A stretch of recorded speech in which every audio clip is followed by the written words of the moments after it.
लोकशाहीचा जो पाया आहे तो रचण्याचं काम देखील छत्रपती शिवाजी महाराजांनी केलं आणि त्यांना अभिप्रेत असणारी लोककल्याणकारी एक राज्य असावं, लोकशाहीचं राज्य असावं आणि त्या प्रकारे ज्येष्ठांच्या बाबतीत असेल, महिला माता भगिनींच्या बाबतीत असेल, तरुणांच्या बाबतीत असेल, सर्व 18 पगड जाती असतील, वेगवेगळ्या धर्मातले लोकांच्या बाबतीत असतील, योजना राबवण्यात याव्यात.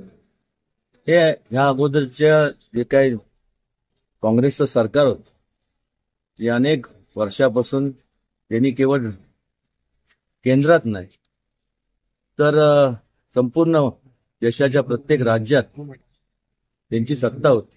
स्वातंत्र्यानंतरचा काळ जेव्हा पाहिला आपण तर सगळ्या म्हणजे काँग्रेसशिवाय दुसरा कुठला पक्ष नव्हता. पण घोषणा झाल्या, घोषणा अत्यंत चांगल्या झाल्या. गरिबी हटाव देश बचाव, जय जवान जय किसान, अत्यंत सुंदर म्हणण्यापेक्षा ह्या घोषणा चांगल्या होत्या. पण ह्या घोषणा फक्त मतं मिळवण्याकरताच होत्या. कारण जर आपण पाहिलं तर गरिबांच्या बाबतीत असेल, जवानांच्या बाबतीत असेल, किसान म्हणजे शेतकरी असेल किंवा ज्येष्ठांच्या प्रती असेल, महिलांच्या बाबतीत असेल, तरुणांच्या बाबतीत असेल, असं कुठलंही यांच्या काळात गेले 50, 55, 60 वर्ष कुठलंही धोरणं राबवले गेलं नाही. पण गेल्या 10 वर्षापूर्वी ज्यावेळेस परिवर्तन घडलं मोठ्या प्रमाणावर, मोदीजींच्या नेतृत्वाखाली एक चांगल्या प्रकारची महायुतीची सत्ता केंद्रात आणि वेगवेगळ्या राज्यात स्थापन झाली.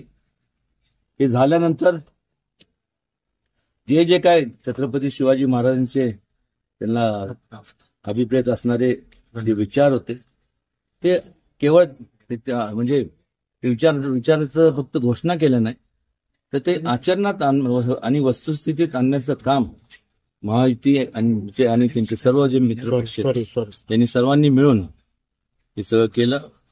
आज लोकांना निश्चितपणे प्रगतीच्या मार्गाने जायचंय, अधोगतीच्या मार्गाने जायचं नाही. आणि त्यामुळं केवळ सातारा जिल्ह्यात तर महाराष्ट्रातल्या प्रत्येक जिल्ह्यात आज महायुतीच्या जे सर्व उमेदवार आहेत, मग एकनाथ शिंदे साहेबांचा गट असेल, अजितदादांचा राष्ट्रवादी असेल, त्याबरोबर भारतीय जनता पक्ष असेल, मित्र आरपीआय असेल, सर्व मित्र पक्ष असतील, त्या सर्व ठिकठिकाणी उभा असणाऱ्या सर्व जे काही उमेदवार आहेत ह्या संपूर्ण महाराष्ट्रात त्यांना मोठ्या प्रमाणावरती प्रतिसाद मिळत आहे हे आवर्जून या ठिकाणी सांगावंसं वाटतं.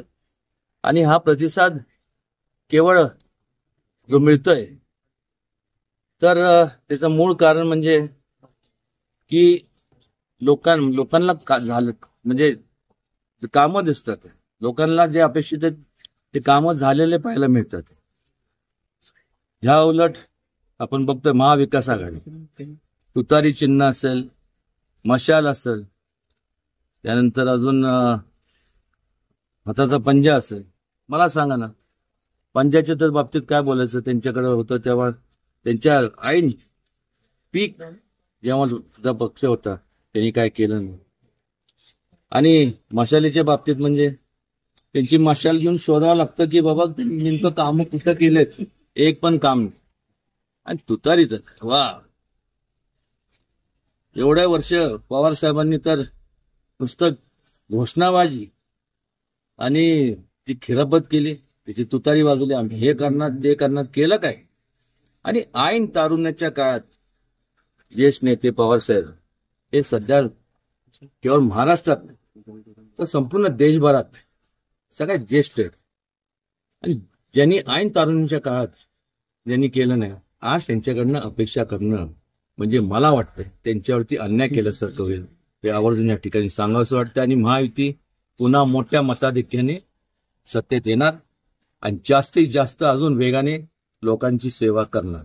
महाराज, सातारा विधानसभा मतदारसंघातून बंधू उभे आहेत, काय वाटतंय या विधानसभेचा निकाल काय असेल? ऑलरेडी लागलाच जमाय. ह्या काय संपूर्ण जिल्ह्यातल्या सगळ्या महायुतीच्या जागांचा निकाल लागल्याच जमाय.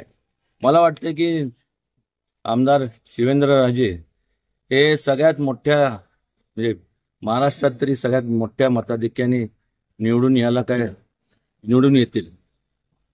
त्यामध्ये माहिती किती जागा लागते? सगळे काल राज्यात पण चित्र असंच राहील. आरोप झालेले आहेत पैसे वाटलेल्याचे आणि त्याचा परिणाम पूर्ण महाराष्ट्रातल्या निवडणुकीवर होऊ शकतो काय? कारण की असं काय घडलं नाही, हे सगळं दाखवलेलं असतं.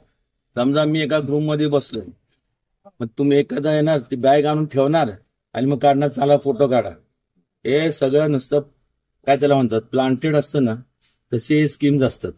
एखाद्याला बदनाम करायचं आणि ऐन निवडणुकीच्या काळात जेव्हा लोकांसमोर जात असताना आपल्याकडे कुठलंही सांगण्यासारखं काम नसतं, तेव्हा मग आपण म्हणजे मग चारित्र्य हनन असेल किंवा मग वैयक्तिक पातळीवर जाणं, ते राजकारणात आता अनेक वर्षापासून मी पण बघत आलेलो, आपण पण पाहिलं. महाराज बारामतीमध्ये अजित पवारांना मोठं आव्हान दिलेलं आहे पुतण्यानी. काय वाटतंय बारामतीमध्ये काय निकाल लागेल? काय पुतण्यानं स्वतः बारामतीमध्ये अजितदादांना आव्हान दिलंय. काय वाटतंय बारामतीचा निकाल काय लागेल? इम्तियाजभाई मागे सरकार नाही दादा निर्भय दादानी काम केलं होते तसं. आता ते ह्यांचं नाव काय ते युगेंद्र पवार. हा युगेंद्र त्यांनी आयुष्य फॉरेनला काढलं इकडे तिकडे. त्यांनी आपलं तसंच राहावं. ज्यावेळेस काम करायचं होतं त्यावेळेस केलं नाही. आणि ज्यांनी अजितदादांसारख्या व्यक्तींनी काम केलंय, आणि कसं असतं हौशे नवशे गवशे असतात, निवडणुकीच्या काळात अनेक लोक उभे असतात. कोणतरी म्हणतं अरे तू उभं. मग पवार साहेबांनी सांगितलं तर कोण नाही तर त्याला बळीचा बकरा केला, एवढंच मला या ठिकाणी सांगायचं वाटतं.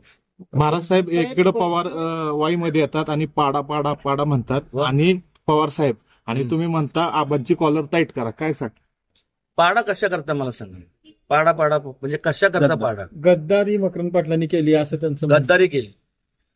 मग 55-60 वर्ष जेव्हा काँग्रेस बरोबर तुम्ही होत्या, घोषणा झाल्या, लोकांच्या कामाची पूर्तता झाली नाही, ह्याच्या एवढी तर मोठी गद्दारी होऊ शकत नाही.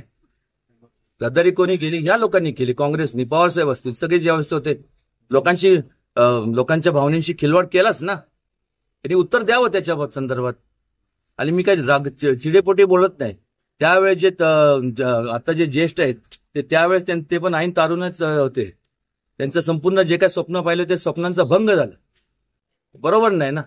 आणि जेव्हा आता त्यांच्याकडनं होत नाही, मग अजितदादा असतील, त्याचबरोबर एकनाथ शिंदे असतील, मकरंद असेल, आबा, हे सर्व जेव्हा प्रगतीच्या मार्गाने जेव्हा जातात, जेव्हा ज्या लोकांनी आपल्याला आशीर्वाद दिलाय त्या लोकांच्या प्रती आपण आदरभाव किंवा काहीतरी त्यांचे कामं झाले पाहिजे ही भावनेने जातात, त्यावेळेस त्यांना गद्दार म्हणायचं. खरे गद्दार ते नाहीत, जे म्हणतात तेच गद्दार आहेत. त्याचं आत्मपरीक्षण करावं.